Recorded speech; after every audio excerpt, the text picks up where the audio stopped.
Now that was more like it. 63-10. Ohio State finally has a game like we thought the first two were going to be like. And yay. I feel like I've gotten over a 2-week cold. The sinuses are cleared. The sun did come out tomorrow. The bluebirds are singing on my shoulder. Yeah,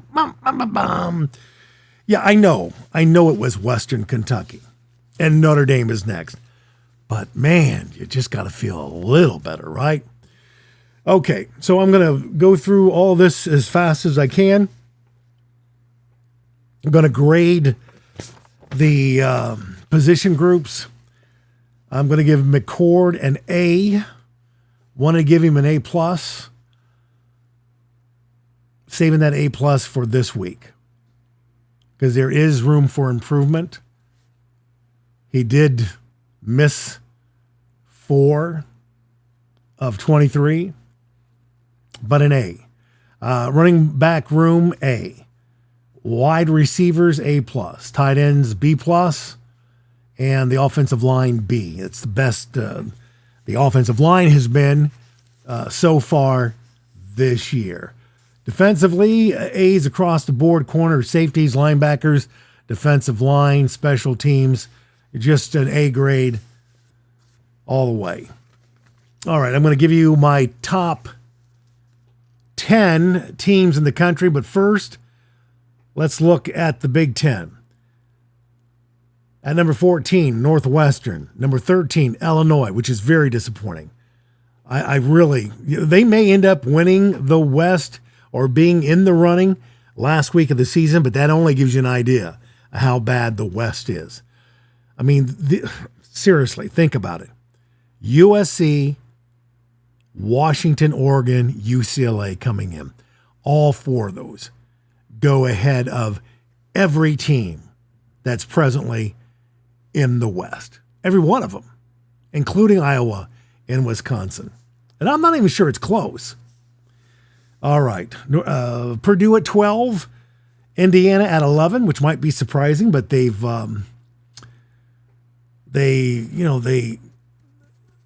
looked not bad against Ohio State, and they almost evened the Louisville game up after being down by 3 touchdowns. And I think they will win this week. So Indiana at 11. Nebraska at 10. They almost won, should have won the first game with Minnesota. They looked pretty good in the first half of the Colorado game, and they won convincingly this past Saturday. Nebraska, who knows? Could they be the West champion? They're at number 10. Michigan State for now is number 9. They may end up at number 14. Northwestern might end up ahead of Michigan State. That is a crap show. If you've been following this, this vlog, do they still call these video blogs vlogs? Then you know I'm not a Mel Tucker fan. I thought he was way too haughty in the year that he had, the Wake Forest transfer, who's now playing for the Seahawks. Thought he was way too like I was born on third base. Last year when things didn't go so well, just a grumpy old man. And he's gone now. Michigan State, I don't know. There's some talent on that team, not enough. Got them at 9. Minnesota disappoints me. I've got them at 8. I had them winning the West. Could still happen, but the quarterback makes way too many mistakes. I got Rutgers at 7. Maybe they should be a little higher. Rutgers 3-0. They've looked great in every game. They play Michigan this week. More on that in a moment. I have Wisconsin at 6 because I have faith in Fickle. Iowa at 5 because I don't have faith in the Ferences. That's why they're not 3 or 4. I've got Maryland at 4 because they've looked good. They're good enough to beat Penn State and Michigan and Ohio State, but probably not at the shoe. I've got Michigan at 3. Oh, yeah, drop them to number 3. Are you kidding me? They were favored by 40-some. They won by 20-some. And had it not been for what should have been an interception that ended up being a touchdown, it would have been 24-6. And had it not been for the fact that their starting quarterback didn't play, this may have been a Toledo replay. The Toledo, the year after Michigan lost to Appalachian State, I think that was 2009. Yeah, this could have been that kind of game. Michigan's number 3, Penn State number 2, Ohio State number 1. They have played the best overall, and they certainly have the most convincing win. I know it was Western Kentucky. All right, let's pick the top 10, very different than the polls. I've got Oregon at 10, Texas at 9, because their win over Alabama doesn't look so great with what happened to Alabama this weekend or last weekend. Florida State, I got them at 8. Why? Boston College, the team that Northern Illinois beat, the team that Nebraska rolled. Florida State 8. Notre Dame. Actually, check. I got Michigan at 7. National polls have them at 2. I don't see the number 2, 3, 4, 5 team in the country. I'm moving them to number 7 in my poll. Notre Dame at 6. USC at 5. Penn State 4. Washington may have the best claim for number 1 with how they're playing in Michael Penix. I've got them at 3 for now. Ohio State 2. Georgia number 1. This week, I've got Ohio State over Notre Dame. Should have saved that. It will be a close game. For most of the game, I think that there'll be a turnover and there'll be one of those waterfall effects. I don't think it's going to be in the first or second quarter, more likely the third. I've got Ohio State winning. They're 3.5-point favorites. I have them winning and covering. Wouldn't surprise me if they win and don't cover. Wouldn't surprise me if they lost. But going with Ohio State. Penn State over Iowa. I'm just not a believer in the Ferences. I'm just not. I got Penn State winning that one. I've got Michigan over Rutgers, but I don't know what that spread is, but I don't think they're covering. I think Rutgers is going to be within 10 points. Unless Rutgers has a second half like last year. Remember, Rutgers was leading at halftime in last year's game in Piscataway.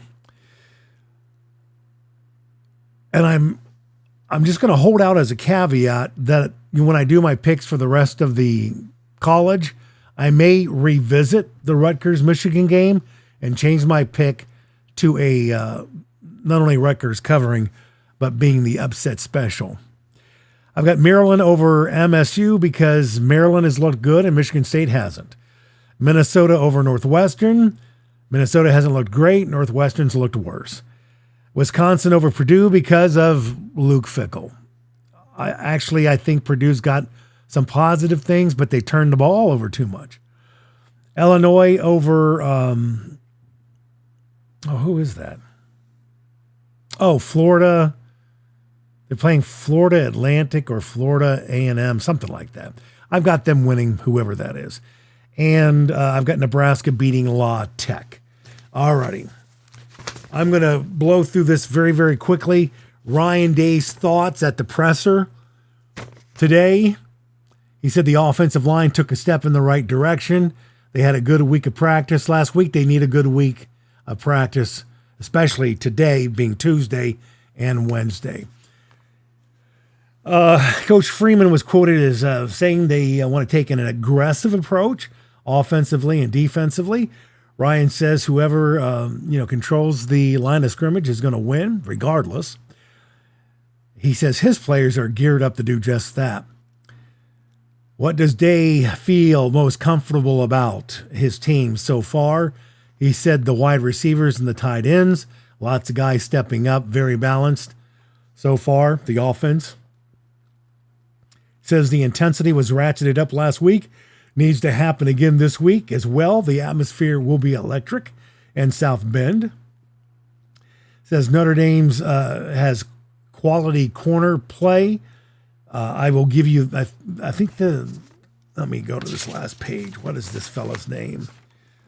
It is Benjamin Morrison.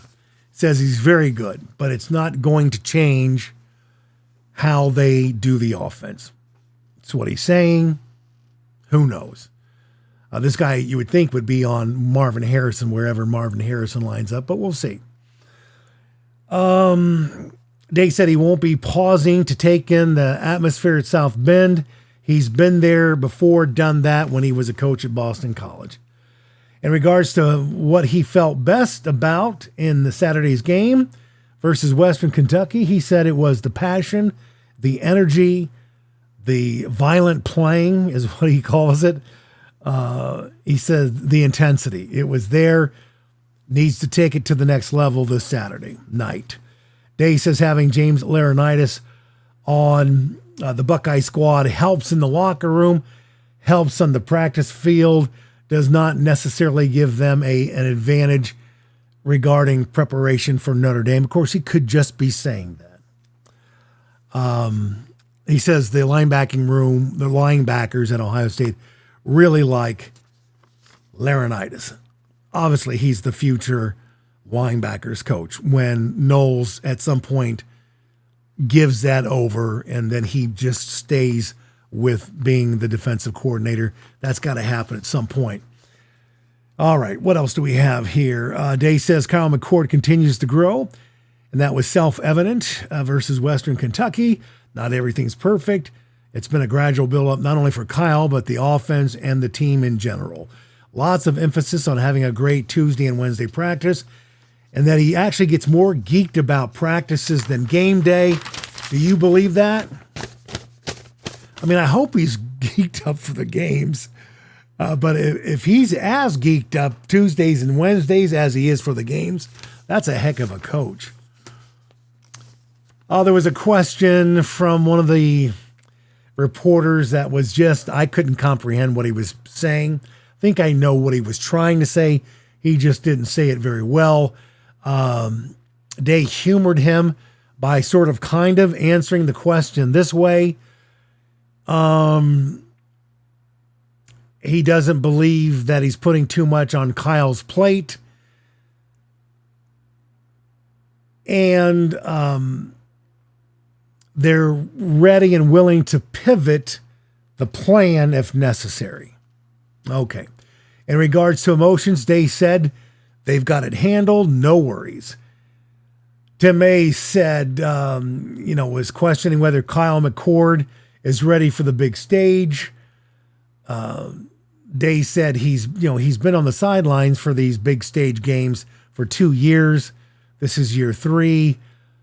He thinks he'll just be fine. But it is time for he and everybody to step up again. Day says that Hartman, the 10th year graduate doctorate player from Wake Forest, I kid slightly. Hartman, he says he's a good veteran quarterback, very efficient, a pro-style QB and a pro-style offense. Says Notre Dame is balanced and they've got good plans. And the Buckeyes have to rise to the challenge to, I did hear on the way home from work today that Hartman's numbers were, phenomenal versus Navy, but they have trended downward. They're still gaudy, but each game has been less exceptional than the one before it. About Tyleik Williams, says that Mr. Williams has a great power and strength. He's athletic and has great hands. Mentioned that he played 50 plays last Saturday, and that's okay by day. And he's happy that he has made that kind of progress, and so is Jim Knowles. In regard to players and coaches cross-pollinating both programs, One of the defensive ends from Ohio State is now the defensive end at Notre Dame. And obviously, Laurinaitis is a coach for Ohio State. You could tell by Dave's answer that he doesn't think it matters much, but if it matters at all, he believes Ohio State is in the better situation there.